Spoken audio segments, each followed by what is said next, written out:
Emma est née en Chine, d'un père venu d'ailleurs et d'une mère d'ici, encore que pas d'ici ici. Cette circonstance ne prêterait pas à conséquence sur l'obstination de son père à vouloir rapatrier sa petite famille au pays, obstination contrariée par la douce insistance de sa maman chinoise à ne pas bouger. Emma, petite merveille d'ingénierie culturelle, comprend qu'elle n'a d'autre solution pour préserver son noyau familial que de s'attaquer elle-même au dilemme partir ou rester et d'en finir avec la procrastination de laquelle ses parents ne semblent pas capables de sortir sans mutuellement se blesser. Sous mon toit chinois, chapitre 19. Une bâche en plastique est venue se coller à nous comme un poulpe transparent. On était à vélo, des provisions plein le panier de devant. Il faisait soleil, assez pour être un peu aveuglés, papa et moi, malgré les lunettes de soleil qui nous pinçaient le nez. Papa courbait le corps vers moi car on était en côte. Je sentais son souffle dans mon cou, gauche, droite, tandis que je regardais la route s'enrouler à la roue avant. D'abord est arrivé le sable, pluie de petites ventouses nous frappant brusquement au visage et aux bras et piquant notre peau. Puis est arrivée la bâche. Le soleil, la rue, tout a tout soudain disparu dans l'emballement. Lorsque le vélo s'est couché sur le côté, papa a couvert ma jambe avec son bras. Je me suis rappelé la chute que j'ai faite en me prenant les pieds dans le drap de lit dont je m'étais couverte pour jouer à Casper, le gentil fantôme. C'en est trop pour papa. Il prend cette bâche, très probablement perdue par un camion, pour un avertissement. Pendant que maman soigne les égratignures qu'il s'est faites au genou, il nous annonce qu'il a très nettement compris en se dégageant, et surtout en me dégageant de cette froide couverture, qu'il tournait une page très importante. De quel livre veut-il parler ? Dans la petite pièce où maman fait son yoga, il y a des livres tout autour de nous et un peu partout sur le sol, car maman n'aime pas beaucoup ranger, mais ce sont des livres de yoga. Si bien que je ne vois pas celui auquel papa fait allusion. Papa me regarde. L'incompréhension doit se lire sur mon visage. Il s'agit du livre de ma vie, dit-il pour m'aider à comprendre. À la page d'aujourd'hui, on pourra lire que j'ai pris la décision de quitter le pays de maman à cause de l'accident dont nous avons été les victimes, toi et moi.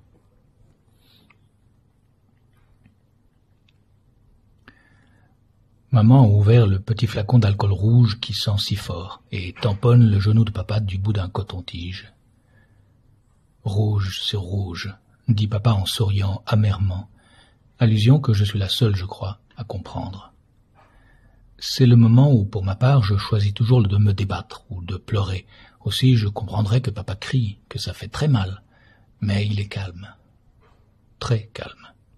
Il l'était moins, beaucoup moins, quand il a finalement réussi à libérer sa jambe de sous le vélo et que, dans un incroyable mouvement des deux bras, il a brandi la bâche de bas en haut comme le drapeau d'une immense colère.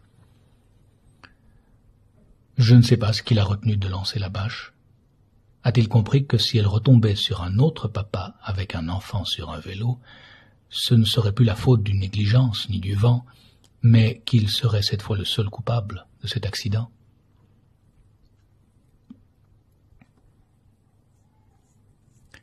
Après être resté figé pendant quelques secondes, dont je comprends l'importance à présent, papa a plié la bâche et l'a déposée sans rancœur sur le bas-côté. Il regrette peut-être de ne pas s'en être servi, car ce qui l'a mis hors de lui vraiment, plus que d'être tombé, plus que de m'avoir vu en danger, c'est que personne n'ait pensé à s'arrêter pour nous aider à nous relever. C'est l'indifférence des gens à vélo ou à moto derrière nous qui a décidé papa à tourner la page. Que feraient les gens au pays de papa si on chutait devant eux? Ils ne se contenteraient pas de virguler autour de nous comme l'ont fait les gens d'ici. Ils ne donneraient pas l'occasion à papa de voir rouge, pas par leur indifférence en tout cas. Mais, comme dit maman, tout indifférent qu'il soit, les gens d'ici ne crieraient pas sur les passants comme papa l'a fait. « Des mollusques!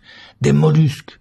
a-t-il lâché dans la langue d'ici en me serrant contre lui. « Regarde-moi ces invertébrés, ils nous évitent comme des rats écrasés. » Mollusques, invertébrés, rats écrasés, papa n'a pas lancé la bâche, sans doute, mais il s'est tout de même joliment laissé emporter. Aidée d'Emma, la petite infirmière, maman met la dernière touche au pansement de papa. En définitive, déclare-t-elle en décollant le dernier morceau de sparadrap qui pend encore à mes doigts tendus avec beaucoup de professionnalisme, cet accident aurait pu se produire n'importe où. Comme je hoche la tête pour montrer que je suis d'accord, je perds le bonnet d'infirmière que papa m'a improvisé avec une feuille de papier et un marqueur rouge qui traînait. Maman le rattrape au vol, me le remet sur la tête et reprend. Au pays de papa, un mouchoir de soie emporté par le vent aurait pu causer une hécatombe, dont on aurait parlé dans les journaux. Ici, une bâche en plastique n'est pas assez pour étonner les gens. Tout est une question d'échelle et de perspective. Ton papa ne comprend pas comment fonctionne le cerveau des gens d'ici. Au pays de papa, c'est chacun pour soi et Dieu pour tous. Ici, c'est la même chose, mais avec 10 000 fois plus de gens et Dieu en moins. Comme papa serre les dents, le pansement est fini, mais peut-être a-t-il enfin envie de crier qu'il a mal. Maman continue en invitant papa à se faire un autre livre.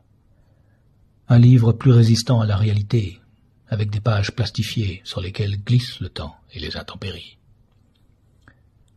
Papa écoute, mais semble ailleurs. J'ai envie de lui reprocher de ne pas prendre de notes, reproche qu'il fait souvent à ses étudiants.